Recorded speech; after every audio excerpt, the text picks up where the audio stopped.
या प्लॉटमध्ये संदीप भाऊनं आपले जे ओमॅक्स न्यूट्रिशन शेड्यूल प्रमाणे जो हा प्लॉट आहे लागवडीपासून त्यांनी या प्लॉटला आपलं पूर्ण ओमॅक्स न्यूट्रिशन शेड्यूल हे फॉलो केलेलं आहे.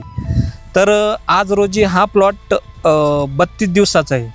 तर संदीप भाऊ मला एक सांगा की या प्लॉटला तुम्ही सुरुवातीपासून कशा पद्धतीनं काम केलेलं आहे? या प्लॉटला आपलं ओमॅक्स कंपनीचं आल्बर्ट पहिली ड्रेचिंग झाली आहे 8 ते 10 दिवसाला एकरी 3 किलो.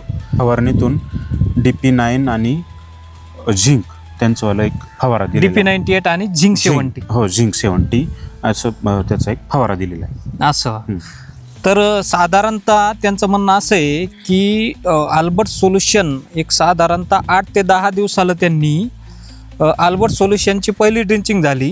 त्यानंतर त्यांनी DP98 आणि झिंक 70 म्हणजे याचा एक स्प्रे घेतला वरून, जेणेकरून फुटव्यासाठी आणि पेऱ्यातलं अंतर कमी राहील.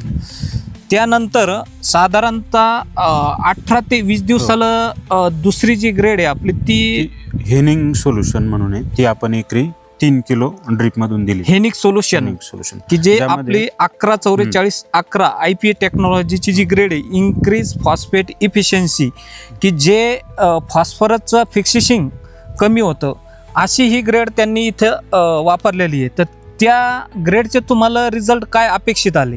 छान रिझल्ट वाटत आहे. 18 ते 20 दिवसाच्या दरम्यान दिल्यानंतर आज चांगला फुटवा दिसतोय, फुलकळी पण दिसते. आता फॉस्फरस चांगलं मिळाल्यामुळं चांगला फुटवा दिसतोय. तर त्यांचं म्हणणं असं आहे की जे आपण हेनिक सोल्युशन ही जी ग्रेड दिली इथं, तर त्यापासून त्यांना फुटवे चांगले आणि फुलकळी चांगली निघली आहे.